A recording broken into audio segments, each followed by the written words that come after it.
Hi friends అందరికీ ఈరోజు వీడియోలో పూర్ణం బూరెలు ఏ విధంగా ప్రిపేర్ చేయాలో నేను మీ అందరితో షేర్ చేద్దామని అయితే అనుకుంటున్నాను.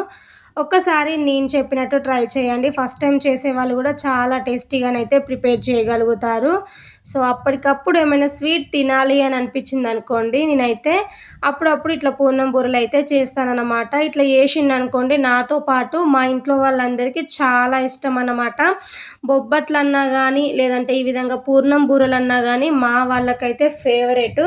సో అందుకోసమే ఈరోజైతే ప్రిపేర్ చేసినాను అన్నమాట. ఫస్ట్ ఆఫ్ ఆల్ అయితే ప్రాసెస్లోకి అయితే వెళ్ళిపోదాము. ముందుగా 2 గిన్నెలు అయితే తీసుకోండి. సో ఇందులోకి అయితే 1 కప్పు వరకు రైస్ని అయితే వేసుకోండి. సో ఇక్కడ నేను వచ్చేసి అయితే రేషన్ బియ్యాన్ని అయితే యూస్ చేస్తున్నాను. మీరు కావాలంటే నార్మల్గా ఇంట్లో యూస్ చేసుకునే బియ్యం అయినా కానీ వేసేసుకోవచ్చు. సేమ్ అదే కప్పుతోని 3/4 కప్పు వరకు మినపగుండ్లను కూడా ఇంకొక గిన్నెలోకి అయితే యాడ్ చేసుకొని ఇప్పుడు ఈ రెండిట్లలో వాటర్ యాడ్ చేసుకొని అయితే 2-3 సార్లు నీట్గా వాష్ చేయండి. 2-3 సార్లు నీట్గా వాష్ చేసిన తర్వాతకి తిరిగి మళ్ళీ ఇందులోకి బియ్యం మునిగేంత వరకు ప్లస్ మనకి ఇక్కడ మినపగుండ్లు కూడా మునిగేంత వరకు 2 గిన్నెలలో సరిపడా వాటర్ని అయితే యాడ్ చేసుకొని ఇప్పుడు ఈ గిన్నెలపై నుంచి అయితే మూతను పెట్టేసుకొని అయితే ఒక 6 గంటల పాటైనా బాగా నానబెట్టాలి. మీరు ఈవినింగ్ స్నాక్స్ కోసం చేయాలి అని అనుకుంటున్నారు అనుకోండి, మార్నింగ్ నానబెట్టుకోవచ్చు. బ్రేక్ఫాస్ట్ లాగా ప్రిపేర్ చేయాలనుకుంటున్నారు అనుకోండి, నైట్ నానబెట్టచ్చు. సో చూడండి, పూర్ణం బూరెలు చేసే ఒక 2 గంటల ముందు అయితే ఈ పప్పును కూడా నానబెట్టుకోవాలి. సో చూడండి, 1 కప్ అయితే నేను శనగపప్పును తీసుకున్నాను అనమాట. సో గిన్నెలోకి యాడ్ చేసుకొని అయితే ఈ పప్పును కూడా 2-3 సార్లు నీట్గా వాష్ చేసేసి తిరిగి పప్పు మునిగేంత వరకు వాటర్ని వేసుకొని అయితే 2 గంటల పాటు అయితే పప్పునైతే బాగా నాననివ్వాలి. సో చూడండి, 2 గంటల తర్వాతకి మళ్ళీ నేను చూపిస్తున్నాను అన్నమాట. ఆల్రెడీ మనం బియ్యము మినపగుండ్లు నానపెట్టి 5-6 గంటలు అవుతుందన్నమాట. సో ఇప్పుడు మళ్ళీ ఒకసారి బియ్యాన్ని అలాగే మినపగుండ్లను నీట్గా వాష్ చేసేసి ఇందులో ఉన్న వాటర్ని మొత్తం అయితే వంపేసేయండి. ఇప్పుడు మిక్సీ గిన్నెని తీసుకొని అయితే ముందుగా మినపగుండ్లను అయితే నీట్గా వాష్ చేసి అయితే యాడ్ చేస్తున్నాను. ఇందులోకి జస్ట్ కొంచెమే వాటర్ యాడ్ చేసుకొని అయితే మెత్తగా గ్రైండ్ చేసుకోవాలన్నమాట. ఎంత వీలైతే అంత మెత్తగా గ్రైండ్ చేయండి.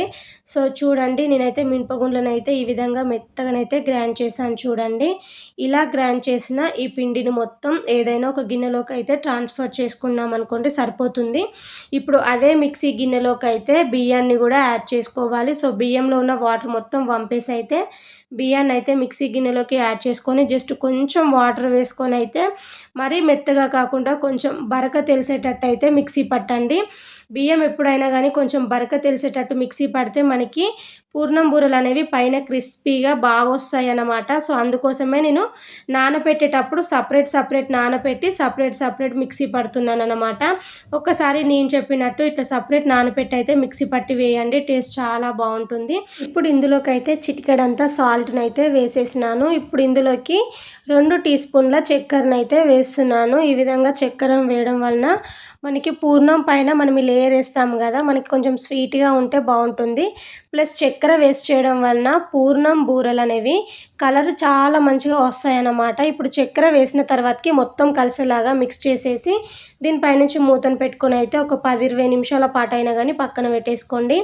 సో చూడండి, ఇప్పుడు పప్పు అయితే చక్కగా నానిపోయింది కదా. సో నానిన పప్పునైతే మళ్ళీ ఒకసారి నీట్గా వాష్ చేయండి. పప్పు ఎప్పుడైనా గంట లేదా 2 గంటలు నానపెడితేనే చక్కగా నానుతుంది ప్లస్ ఉడుకుతుంది అనమాట. సో పప్పులో ఉండే ఎక్స్ట్రా వాటర్ను మొత్తం తీసేసి అయితే ఈ శనగపప్పుని కుక్కర్లోకి యాడ్ చేసుకోవాలి. అయితే 1 కప్పు శనగపప్పు తీసుకున్నాను కాబట్టి అదే కప్పుతోని 2 కప్పులన్నర వరకు వాటర్ని అయితే యాడ్ చేస్తున్నాను. ఇలా వాటర్ వేసామనుకోండి పప్పు పర్ఫెక్ట్గా ఉడికిపోతుంది అనమాట. సో ఇందులోకి 1 టీ స్పూన్ వరకు ఆయిల్ని కూడా వేసేసుకొని కుక్కర్ మూత పెట్టుకొని అయితే స్టవ్ పైన పెట్టేయండి. హై ఫ్లేమ్లోనే పెట్టుకొని ఒక 5 విజిల్స్ వచ్చేంత వరకు అయితే బాగా ఉడికించండి. 5 విజిల్స్ వచ్చి ప్రెషర్ మొత్తం పోయిన తర్వాతకైతే మూత తీసి చూపిస్తున్నాను. చూడండి, సో పప్పు చూడండి చక్కగా ఉడికిపోయిందన్నమాట. ఇలా మెత్తగా ఉడకాలి పప్పు, అలా అయితేనే పూర్ణం బూరెల టేస్ట్ అనేది బాగుంటుందన్నమాట. సో చూడండి, ఇప్పుడు ఇందులో ఉన్న ఎక్స్ట్రా వాటర్ మొత్తం తీసేయాలి కాబట్టి పప్పునైతే ఏదైనా స్ట్రైనర్లోకి అయితే యాడ్ చేయండి. సో ఇలా యాడ్ చేసినాక ఎక్స్ట్రా వాటర్ వస్తాయి కదా, ఆ వాటర్ని అయితే రసం కానీ లేదంటే పప్పు చారు చేసుకుంటాం కదా, సో అందులోకి అయితే హ్యాపీగా యూజ్ చేయవచ్చు అన్నమాట. సో చూడండి, ఎక్స్ట్రా వాటర్ని అయితే మొత్తం తీసేసి అయితే ఈ పప్పునైతే పక్కన పెట్టేసి అయితే కాసేపు చల్లారనివ్వండి. పప్పు మొత్తం చల్లారిన తర్వాతకైతే మిక్సీ గిన్నెలోకైతే యాడ్ చేసుకొని మెత్తగా గ్రైండ్ చేసుకోవాలి. సో, ఇందులోకి నేనైతే 2 ఇలాచీలను కూడానైతే వేసి అయితే మెత్తగా గ్రైండ్ చేస్తున్నాను. సో, నేనైతే 2 బ్యాచెస్ కిందనైతే ఈ శనగపప్పునైతే మిక్సీ పట్టాననమాట. ఎంత వీలైతే అంత మెత్తగా ఉండేటట్టయితే గ్రైండ్ చేసుకోండి. అసలు చుక్క కూడా వాటర్ వేయొద్దండి. మళ్ళీ వాటర్ వేసామనుకోండి పప్పు పల్చగా అయిపోతుంది. పూర్ణం అనేది అంత కరెక్ట్‌గా రాదు కాబట్టి వాటర్ ఏమి వేయకుండా స్పూన్‌తోని మధ్యలో మధ్యలో తిప్పుకుంటూ ఈ విధంగా మెత్తగానైతే గ్రైండ్ చేసుకొనైతే ఏదైనా ఒక గిన్నెలోకైతే ట్రాన్స్‌ఫర్ చేయండి. ఇప్పుడు మిగిలిన పప్పు ఉంటుంది కదా! సో, మిగిలిన పప్పుని కూడా ఈ గిన్నెలోకైతే వేసేసుకొని వాటర్ ఏమి వేయకుండానైతే మళ్ళీ ఒకసారి మిక్సీ అయితే పట్టండి.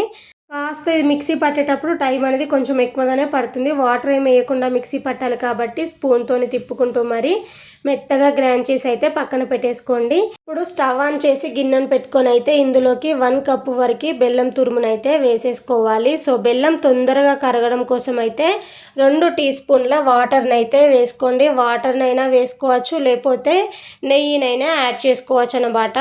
సో, బెల్లాన్ని అయితే బాగా కరగనివ్వండి. మనకి ఇక్కడ బెల్లం అనేది ఎలాంటి పాకం రావాల్సిన అవసరం లేదు. జస్ట్ బెల్లం కరిగితే సరిపోతుంది. బెల్లం కరిగిన తర్వాతకి మనం మిక్సీ పట్టిన ఈ పప్పు మొత్తాన్ని అయితే యాడ్ చేసుకోండి. ఇప్పుడు పప్పు అలాగే ఈ పాకం మొత్తం కలిసేలాగా మిక్స్ చేయండి. ఉండలైతే ఏం ఉండకుండా కొంచెం మ్యాష్ చేసినట్టయితే మిక్స్ చేశారనుకోండి మనకి బెల్లం అలాగే పప్పు అనేది కరెక్ట్గా మిక్స్ అయిపోతుందన్నమాట. కాబట్టి ఫ్లేమ్ అయితే మీడియం ఫ్లేమ్లోనే పెట్టుకొని ఇప్పుడు కాస్త పల్చగా ఉంది కదా, ఇది కాస్త దగ్గర పడేంత వరకు అయితే బాగా ఉడికించండి. సో, చూడండి ఇప్పుడైతే మనకి పూర్ణం అయితే గిన్నె నుండి అయితే సపరేట్ అవుతూ ఉంది కదా, ప్లస్ కొంచెం దగ్గర పడింది కదా. ఇప్పుడు స్టవ్ ఆఫ్ చేసి అయితే పక్కన పెట్టేయండి. కాసేపు చల్లారిన తర్వాతకైతే చేయికైతే ఆయిల్ని కానీ నెయ్యిని కానీ కొంచెం యూస్ చేసుకుంటూ మరి ఈ పూర్ణాలను అయితే ప్రిపేర్ చేసుకోవాలి. సో, చూసిలా పర్ఫెక్ట్గా వస్తున్నాయి. సో, నేను చెప్పినట్టు చేసేయాలనుకోండి ఇట్లా పూర్ణాలు అయితే మంచిగా వస్తాయి అన్నమాట. ఇన్ కేస్ మీరు ఇట్లా పూర్ణం లడ్డూలు ప్రిపేర్ చేసేటప్పుడు పల్చగా ఉండి లడ్డూలు వస్తలేవు అనుకోండి, నేను చెప్పే ఈ చిన్న టిప్ ఫాలో అవ్వండి. సో, కొంచెం బొంబాయి రవ్వ ఉంటుంది కదా, ఉప్మా రవ్వనైతే స్టవ్ పైన గిన్నెను పెట్టుకొని కాస్త రవ్వను వేయించి ఆ రవ్వనైతే ఇందులోకి వేసుకొని ఒక 5 నిమిషాలు పక్కన పెట్టేసామనుకోండి సెట్ అవుతుందన్నమాట. అలానైనా ప్రిపేర్ చేసుకోవచ్చు. మీకు పల్చగా అయితేనే అట్లా చేయండి. సో, నేను చెప్పినట్టు చేశారనుకోండి పూర్ణం అయితే పర్ఫెక్ట్గా వస్తుందన్నమాట. సో, చూసిలా ఈ విధంగా రౌండ్గా ఉండేటట్టు అయితే ప్రిపేర్ చేసుకొని అయితే పక్కనైతే పెట్టేయండి. సో, నేను మొత్తాన్ని అయితే అదే విధంగా ప్రిపేర్ చేసి అయితే పక్కనైతే పెట్టేసినాను. ఇప్పుడు స్టవ్ ఆన్ చేసుకొని అయితే గిన్నెను పెట్టుకొని డీప్ ఫ్రైకి సరిపడా ఆయిల్ని అయితే వేసేసుకోవాలి. సో, మీడియం ఫ్లేమ్లోనే పెట్టుకొని ఆయిల్ని అయితే బాగా వేడి కానివ్వండి. సో, ఈ పిండి పై నుంచి అయితే మూత తీసి చూపిస్తున్నాను. ఇది మిక్సీ పట్టేసి అయితే ఒక 20 మినిట్స్ అలా పక్కన పెట్టేసాము కూడా. చక్కెర కూడా మనకి కరెక్ట్గా కరిగిపోయి ఉంటుంది.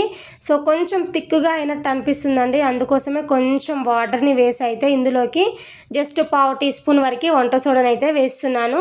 వంట సోడా ఎందుకు వేస్తున్నానంటే మనం మిక్సీ పట్టేసి 1-2 గంటలు అయిందనుకోండి అసలు ఈ వంట సోడా కూడా వేయాల్సిన అవసరం లేదు. బట్ నేను ఇక్కడ మిక్సీ పట్టేసి జస్ట్ ఒక 20 మినిట్స్ అవుతుంది కాబట్టి జస్ట్ కొంచెం వంట సోడా వేసి అయితే బాగా మిక్స్ చేశాను అన్నమాట. సో, ఇప్పుడు ఒక్కొక్క పూర్ణాన్ని తీసుకొని ఈ పిండిలో ముంచేసి అయితే ఆయిల్లో మెల్లగా డ్రాప్ చేయండి. ఫస్ట్ పూర్ణం మనం పిండిలో వేసినప్పుడు స్పూన్తోని బాగా తిప్పండి. పిండి అనేది చక్కగా పడుతుందన్నమాట. సో, స్పూన్తోని కాకపోయినా కానీ ఈ విధంగా చేయితోనైనా వేసేసుకోవచ్చు. ఎట్లా వేసినా కానీ పర్ఫెక్ట్గా వస్తాయి అన్నమాట. సో, చూడండి నేనైతే అన్నీ అదే విధంగానైతే ప్రిపేర్ చేస్తున్నాను. పర్ఫెక్ట్గానైతే వస్తున్నాయి. సో, ఇవి కాల్చేటప్పుడు కూడా ఫ్లేమ్ మాత్రం మీడియం ఫ్లేమ్లోనే పెట్టుకొని ఇలా 2 సైడ్స్ తిప్పుకుంటూ కలర్ చేంజ్ అయ్యేంత వరకు అయితే బాగా కాల్చండి. మంచిగా వస్తాయి అన్నమాట. ఇవి కాలడానికి కూడా మరి మనకి ఏం ఎక్కువ టైం పట్టదండి. చాలా తక్కువ టైంలోనే కాలుతాయి కాబట్టి ఇక్కడ నేను చూపిస్తున్న ఈ కలర్ వచ్చేంత వరకు అయితే బాగా కాల్చుకొని అయితే స్టెయినర్లోకి తీసేసుకొని ప్లేట్లోకి అయితే తీసేసుకోండి. సేమ్ మనం తీసుకున్న పూర్ణాలను అన్నిటినైతే ఇదే విధంగా ప్రిపేర్ చేసుకోవచ్చు. నాకైతే చేయితోని వేయడం కంటే కూడా ఈ విధంగా స్పూన్తోని వేస్తేనే పర్ఫెక్ట్గా వచ్చినట్టయితే అనిపిస్తున్నాయి అన్నమాట. ప్లస్ ఆయిల్లో డ్రాప్ చేసేటప్పుడు కూడా కొంచెం చేయి మీద పడతాయా అని భయపడాల్సిన అవసరం లేదు. నాకైతే స్పూన్తోని వేయడమే చాలా ఈజీ అనిపిస్తుంది. సో, మీకు ఎట్లా వీలైతే అట్లనైతే యాడ్ చేసుకోవచ్చు. సో, నేను ఇక్కడ తీసుకున్నది అయితే జస్ట్ 1 కప్పు శనగపిండి అన్నమాట. బట్ పూర్ణాలు వచ్చేసరికి అయితే చూసారా ఎన్ని అయ్యాయో, దగ్గర దగ్గర 20 అయ్యాయి అనమాట.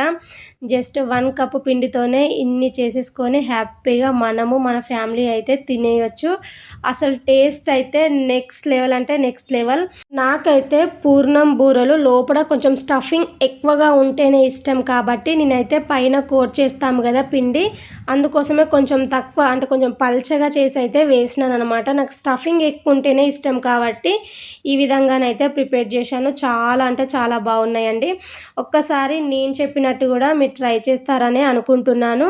సో నేను ఇక్కడ పూర్ణం బూరెలు వచ్చేసి అయితే 2-3 బ్యాచెస్ కిందనైతే వీటినైతే కాలుస్తున్నాను అనమాట.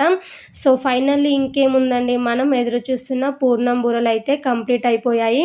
టేస్ట్ అయితే చాలా బాగుంది. మీరందరూ ట్రై చేస్తారని అనుకుంటున్నాను. ఐ హోప్ ఈ వీడియో మీ అందరికీ నచ్చినట్టయితే లైక్ చేయండి, షేర్ చేయండి, కామెంట్ చేయండి. మరిన్ని వీడియోల కోసం మా ఛానల్ సబ్స్క్రైబ్ చేసి పక్కనే ఉన్న బెల్ ఐకాన్ని కూడా యాక్టివేట్ చేయండి. సో పూర్ణం బూరెలు ప్రిపేర్ చేసిన తర్వాతకి మనం మినపప్పు, బియ్యం, మిక్సీ పట్టిన పిండి ఉంటుంది కదా, అది ఇన్ కేస్ మిగిలిందనుకోండి ఇలా హ్యాపీగా దోశలాగా కూడా వేసేసుకోవచ్చు. అసలు చాలా టేస్టీగా ఉన్నాయండి. మా పిల్లలు అయితే హ్యాపీగా తినేశారు. మరి thank you for watching friends. Bye.